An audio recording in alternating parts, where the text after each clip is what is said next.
자, 신윤계 박민식 전 보훈부 장관이 돌연 경선을 포기했습니다. 김민석 의원 잡겠다. 험지 영등포 의뢰 도전장을 냈었는데 경선 결정 하루 만에 포기를 했습니다. 현 정부 장관 출신들이 험지에 배치되거나 경선에 붙여지는 등 이 장관 잔혹사가 이어지고 있다는 해석도 나오는 한편 부산 등 다른 지역구 재배치설도 나오고 있습니다. 선거구 획정이 원안 채택 가능성이 커지면서 부산 북강서갑이 북갑, 을로 쪼개질 경우 박민식 장관을 등판시킬 수도 있다는 거죠. 한편 민주당 소속 김윤식 전 시흥시장이 민주당을 탈당해 국민의힘에 입당했습니다. 고 재정구 의원 비서로 정치를 시작한 지 30년이 넘는 정통 민주당맨인데 조정식 사무총장에 밀려 컷오프되자 4년 전에는 전략공천으로 뭉개더니 이번에는 부적격 처리로 또 나를 뭉갰다. 총선에서 민주당을 혼쭐내고 이재명 사당을 심판하는 게 정치 발전에 기여하는 길이다. 이렇게 주장을 했습니다. 국민의힘은 공천을 지금 유력하게 검토 중입니다. 앞서 이상민 의원, 조광한 전 남양주 시장도 각각 대전 유성을 경기 남양주병에 국민의힘 공천을 받았죠. 최근 민주당을 탈당한 김영주 국회 부의장도 영입 물망에 지금 올라 있는데 귀순 행렬의 부작용도 있습니다. 지역에서 이제 출마를 준비하던 예비 후보들이 이신청에 나서는 등 반발도 있습니다.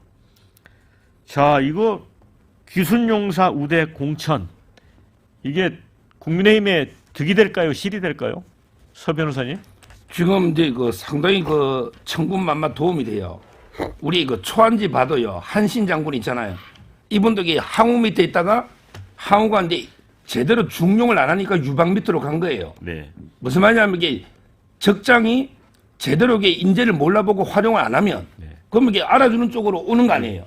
저는 대표적으로 이제 김윤식 시흥시장 이분이 아마 이제 재정구 의원 밑에서 같은 한솥밥을 먹었을 거예요.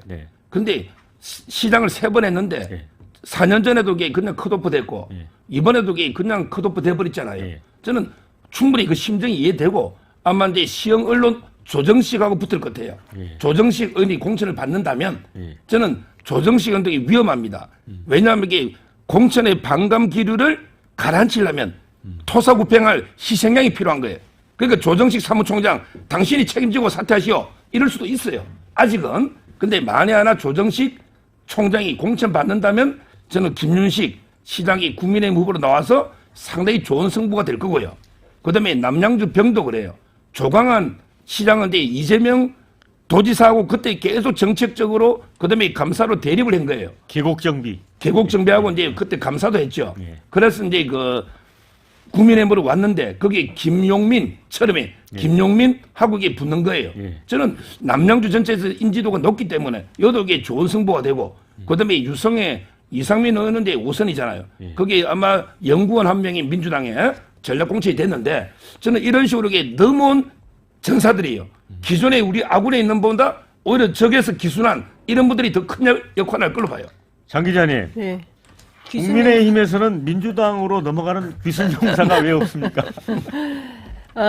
그러니까요. 왜냐하면 지금 국민의힘이 여당이고 민주당이 야당이니까 국민의힘에는 떡고물이 많죠. 그러니까 뭐 공천에서 이의 신청하고 반발하다가도 뭐 김성태 전 의원 같은 경우에는 또 바로 또 그 수긍을 하지 않습니까? 그리고 홍문표 의원 같은 경우에도 반발하다가 무소속 출마도 검토해서 기자들한테 또 얘기를 했다가 또 아니라고 얘기를 하고 뭐 이런 게 사실은 여당 프리미엄 같은 게 되겠죠. 그러니까 그런 차원에서는 없는 것이고 그러면 민주당에서 4선 국회의원하고 5선 국회의원하고 장관도 하고 문재인 정부 때 예컨대 그 노동부 장관 했던 김영주 의원 국회 부의장까지 하고 지금 지난 국회에서 저기 사회권까지 행사하신 분이에요. 그래놓고 탈당해서 국민의힘으로 넘어간다? 이런 사리사욕이 어디가 있습니까? 그러니까 본인이 여기에서 최소한 4선이면 4, 4, 16, 16년 이상 국회의원을 한 거거든요, 민주당에서. 그러면 정치 도의상 나는 여기까지인가 보다 하고 후배들한테 물려주는 게 맞지. 여기에서 나는 하위 20%에 들어가는 거 모욕을 못 견디겠다. 제가 취재해 보니까 이분이 지난 20대 총선에서도 하위 20%에 포함이 됐던 분이라는 거예요. 그러니까 연거푸 2차례 하위 20%인데 그때는 부끄러워서 아무도 입 밖에 내질 못했어요. 자기가 그런 점수가 낮다는 걸. 근데 이번에는 어쨌든 이재명 대표 체제에서 스스로 아우팅하는 상황이 되니까 너도 나도 당했다 이런 프레임을 만들고 있는데 설령 그렇다 하더라도 노웅래 의원처럼 당대표실에서 단식을 하니 있더라도 어떻게 탈당해서 넘어갑니까? 이건 정치 도의에 맞지 않는 일이라고 생각합니다. 네. 최영주 부대변인. 네. 김영주 국회부의장 국힘 입당 가능성 어떻게 봐요? 안 가요. 안 가요? 예, 안 가고 그냥 그거는 이제 호사가들이 뭔가 좀 그랬으면 그림이 좋겠다라는 얘기를 하는 것이지. 김영주 국회 부의장이 탈당을 선언한 것은 본인의 명예 때문에 그런 거잖아요. 그런 걸 몰라줘서 한 것이지 내가 국힘에 가서 정말 거기에 곳간에 먹을 게 있어서 가겠다? 그거는 정말 상상력을 발휘한다고 말씀을 드릴 수밖에 없고요. 네. 지금 뭐 임용석 전반부에 일부에서 얘기했지만 임용석 전 실장께서 드디어 이제 얘기를 했던 것은 두 가지입니다. 좀 이번 주제가 좀 다르지만 일단은 최고위의 전략공천 부분을 의결을 보류해달라예요. 보류해달라고 6시에 오늘 6시에 왕십리역 광장에 나가서 저녁 인사를 드리겠다. 그리고 조금 더 숙고의 시간을 가지고 경론을 통해서 본인을 어느 정도 명예롭게 판단을 구할 수 있는 시간을 달라. 이게 이제 주요 요지 같아요. 일단은 이제 좀 설명을 좀 드리고요. 그래서 지금 뭐 국힘에서 지금 민주당에서 탈당한 사람들을 좀 데려가면 좋겠다 하는데 안 가요. 갈 이유가 없죠.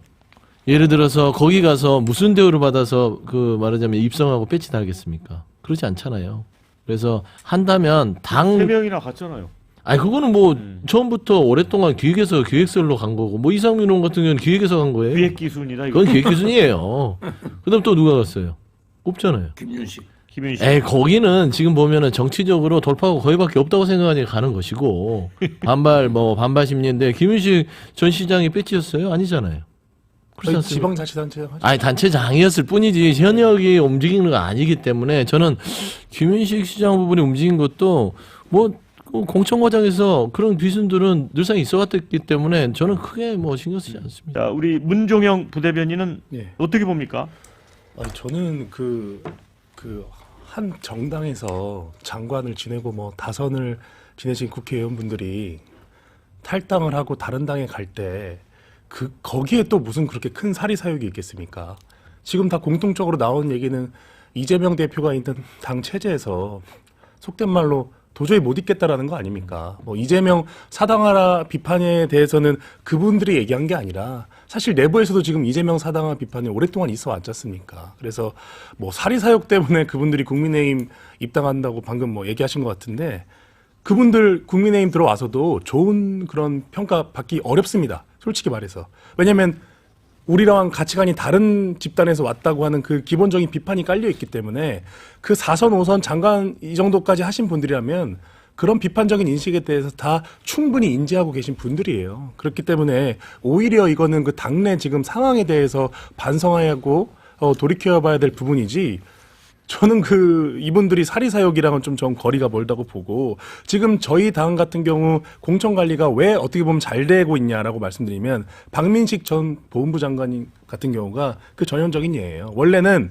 초반기에 이제 그 초대 보훈부 장관으로서 김민석 이제 당 정책위 의장, 민주당 정책위 의장을 이기겠다고 당당하게 험지로 나갔는데 실제로 그 박용창 당협위원장이 지난 4년 전에 총선에서 아주 간발의 차이로 지면서 당 관리를 굉장히 열심히 해왔습니다. 제가 개인적으로 알고 있는데 그 지역구 관리를 굉장히 잘 해왔어요. 그렇기 때문에 뭐 명분이야 그냥 내가 이제 경선을 포기해서 그러니까 이렇게 논란을 피하기 위해서 사퇴한다고 하지만 생각했던 것만큼 지지율이 잘 안 나왔어요. 그렇기 때문에 어떤 그 당 지도부나 이런 데 부담을 주지 않기 위해서 현명한 시점에 딱 내려오는 것이거든요. 이런 것들이 당 지도부와 소통되면서 잡음 없이 이렇게 흘러가는 것이 공천 관리인데 지금 민주당 같은 경우는 지도부에서 이런 관리가 안 되고 있다. 저는 이런 부분을 다른 당이라고 해서 비판만 할 게 아니라 한번 좀 돌이켜보면서 배울 점이 있으면 좀 배워야 된다고 생각합니다. 그러니까 정확한 지적이세요. 그 국민의힘은 소리 없는 공천을 하고 있고 최소한 잡음과 파열음이 없는 공천을 하고 있다. 그 점은 성공적이다라고 봐요. 그러면 이 공천이 잘된 공천으로 본선 경쟁력을 가질 것이냐에 대해서는 국민의힘도 판단이 필요한 대목이 있는 거예요. 우선 국민의힘 사람들을 만나면 이구동성으로 하는 얘기가 뭐냐면 역대 최악의 공천이 황교안의 미래통합당 2021대 총선이다. 그때 최악의 공천이다. 이렇게 얘기를 하거든요. 그런데 지금 결과를 보시면 현역 의원 컷오프가 거의 없습니다. 다 살아 돌아왔어요. 웬만한 사람들. 그리고 곳곳에 용핵관, 검핵관들이 다 들어갔죠. 그러면 왜 이렇게 하는 거냐? 내일 있을 김건희 특검법의 표결이 중요한 겁니다. 그러니까 표 단속 차원에서 일단 현역들은 살려주는 것이고요. 지금 발표하지 않는 중요한 지역들이 있는데 그게 바로 TK하고 강남 지역이에요. 그리고 사실 뭐 다 험지 출마한다고 알려졌던 이원모 전 비서관, 이분이 이제 용인으로 가게 됐어요. 강남을이 과거에 그 전현희 의원이 당선됐던 지역구고 지난 대선에서인가? 총선에서 4.2% 차이가 있었는데 이번에 지역을 옮겨간 용인 같은 경우에는 7.2% 이긴 지역구라는 거예요. 그러니까 무슨 얘기냐면 훨씬 더 좋은 지역구로 간 거다. 꿀 지역구로.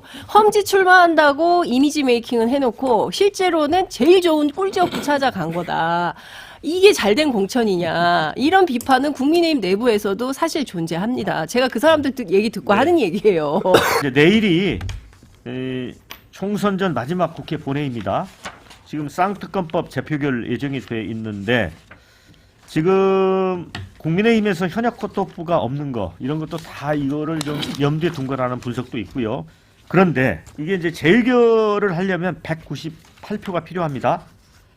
야권표는 현재 최대 181표, 여당에서 17표 이상의 이탈표가 나와야 하는 건데 현재로 보면 그냥 최종 폐기 수순 밟을 것 같다는 얘기도 있고요. 또 이렇게 되면 이제 이후에 김건희 여사가 활동을 재개할 수도 있고 이런 거는 어떻게 보시는지 좀 의견을 듣겠습니다. 서 변호사님. 먼저 이제 그 영남을 늦추고요. 네. 그다음에 현역 컷오프를 최소화하는 게 이거 쌍특검하고 아무 관계 없어요. 그다음에 이준석 신당이 이삭죽기 겁나가지고 하는 거 아닙니다. 네. 그냥 원칙과 시스템에 따라 공천하다 보니 자연스럽게 그렇게 되는 거고요. 지금 이제 민주당도요. 민주당도 호남에서 제일 늦게 하잖아요. 호남하지 안 하잖아요. 원래 이게 호남 텃밭은 3명 컷오프 됐잖아요. 현역들이. 텃밭은 제일 늦게 하는 거예요. 왜? 공천만 되면 당선되는데 굳이 빨리 공천해가 잡으면 일으킬 필요 없죠. 텃밭은 늦게 하는 게 맞고 그다음에 현역도 저는 시스템에 따라 기회는 주는 게 틀린 게 아니고요. 그리고 지금까지 불출마나 헌신한 사람들 한 8분 정도 됩니다. 국민의힘도 비율로 보면 작지 않고요.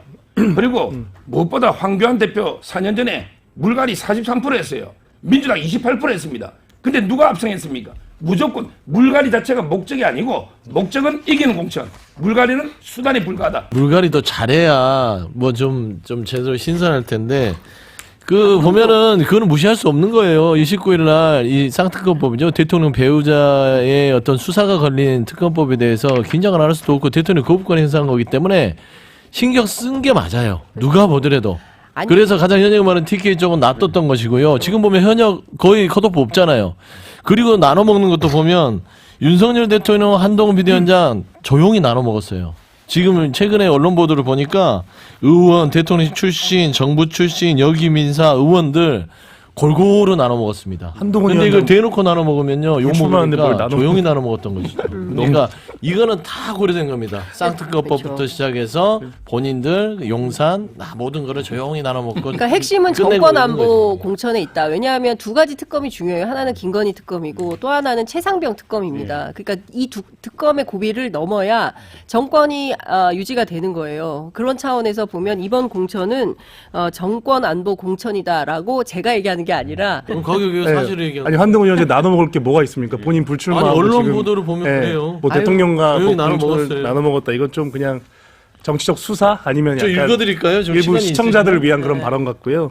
저희 기본적으로 저희 당은 이 쌍특검법에 대해서 총선 시기에 민심 교란을 하는 그런 악법이라고 생각하는 게 저희 당론이었고 지금도 그 기조를 유지를 하고 있습니다. 그래서 그 부분은 제가 말씀을 드리고 별개로 지금 공천 시즌이기 때문에 저희는 어찌됐든 간에 국민 여론이 과반을 넘어가는 건에 대해서는 무조건 국민 여론에 따라 가야 된다. 이런 기조를 계속해서 강하게 유지를 하고 있기 때문에 이 김건희 여사가 앞으로 총선이 끝나고 다시 어떤 공개석상이나 대통령실 이 공개 행보에서 나타난다 이런 거는 당 내부에서 일만의 고려도 하지 않고 있고 오히려 대통령실에서 그렇게 한다면 굉장한 갈등을 저는 불러일으킬 것이다. 그게 현재 저희 당내 지도부의 입장이라는 것을 말씀드립니다. 민주당 쪽에서 쌍특검 재표결을 미룰 수도 있을까요? 아니요. 안 미뤄요. 내일 한다고 했어요. 예. 왜냐하면 지금은 전환할 시점이고요. 네. 프레임 전환이 돼야 돼요.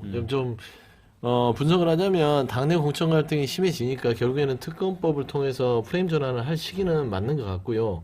중요한 건 아까도 문 대변인이 얘기했는데 뭐 국민 50%가 하면 그걸 거절할 수 없다고요? 이거 대통령 배우자 김건희 여사의 도시모터 주가 조작 이거는 국민들이요 절반 넘게 하라고 했는데 대통령이 거부한 거 아니에요. 근데 이걸 가지고 그러면 그걸 따랐으면 재표를 들어와서 찬성해야 됩니다.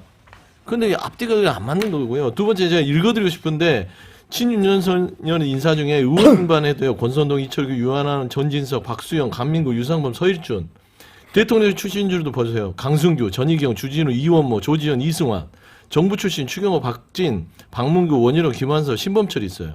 한동훈 인사 중에 영입인사 정성국, 진상범, 박은식, 김용훈 의원 중에 장동혁 있고요. 이거 보면은 다 나눠 먹은 거예요. 인사공천이요. 안 그런 것 같지만요. 자세히 들여다보면 다 나눠 먹은 거죠. 박은식 비대위원은 광주 험지에 출마했잖아요. 지금. 그거는 험지를 갔다 하더라도 일단 출마시켰잖아요. 중랑 이런 데 나가면 보면은- 되나요, 사실? 아니 그런 다들 봐봐요. 전체에 봐서 이거 하나 가지고 모든 거를 덮을 수는 없다는 것입니다. 지금 쌍특검에서 궤도를 이탈해서 지금 이 공천 갈등이 심하기 때문에 오히려 이탈표가 민주당 내에서 나오는 거 아니냐 이런 전망도 있어요. 네. 물론 이제 고민정 최고위원은 이건 양심에 관한 문제이기 때문에 공천 갈등과 쌍특검 표결은 별개다라고 했지만 지금 이게 이상민 의원이 그럼 찬성할까요? 국민의힘으로 들어왔는데 오히려 저는 이제 이탈표가 민주당이 놓을 수 있고요. 이거는 이제 말도 안 되는 정치 특검이기 때문에 원래부터 이게 법안이 안 되고요. 지금 국민의힘은 뭐 한동훈 위원장과 윤석열 대통령이 나눠 묻다는데 이재명 대표 혼자 다 문 것보다 나눠 먹는 게 낫죠. 뭐 그게 뭐가 문제입니까? 서로 협의해서 하는 게. 이재명 대표 혼자 다 먹었잖아. 나눠 먹기 인정? 그러니까 이재명 대표 혼자 다 먹고 이건 한동훈 위원장과 윤석열 나눠 먹으면 사이 좋고 좋죠 뭐. 네, 근데 그런데 정치가- 쌍특검법에 대한 지금 찬성 여론은 네. 사실 60%가 유지가 되고 있습니다. 그렇습니다. 그래서 이게 이제 부결 시 총선에 미칠 파장이 어떨지도 좀 궁금한데요. 예, 뭐 일단- 대통령실하고 여당은 이슈가 충분히 반영됐다 이런 입장인데 장 기자님 어떻게 봐요? 아니요, 여전히 이슈는 살아있다. 살아있고요. 그리고 이제 이상민 의원은 자기 소신인데 제가 국민의힘에 왔다고 해서 김건희 특검법, 부표 던질 수는 없다. 이제 이런 입장인 걸로 제가 알고 있습니다. 그리고 또 하나 중요한 포인트는 양심에 따른 자유가 있으니까요. 다만 민주당에서 우려하는 것은 열받아서 안 오는 사람들이 생길 것이다. 출석률 자체가 떨어질 수가 있다. 이거를 우려하면서 민주당 안에서는 사실 가장 큰 문제가 불참자가 많아질 것에 대한 우려가 있고 뭐 들어오면 당연히 그 김건희 특검법 가표를 던질 것이다라고 보는데 일단 무기명 투표기 때문에 누가 가부를 찍었는지 확인은 못한다 이런 것이고 그리고 특검법의 이슈는 저는 두 가지 그 여론이 존재할 거라고 봐요. 첫 번째 민주당을 향해서는 좀 아픈 비판이 될 것입니다. 그렇게 비판을 해놓고 이거 하나 제대로 못했다고 하면 또 다른 무능론에 빠질 수 있다 이런 게 있고 또 하나는 국민의힘이 이게 통과됐을 때 그리고 나서 김건희 여사가 다시 또 활보를 했을 때 그것이 국민의힘 선거에 도움이 될 거냐 이것은 좀 지켜봐야 되는 포인트 중 하나다 싶습니다.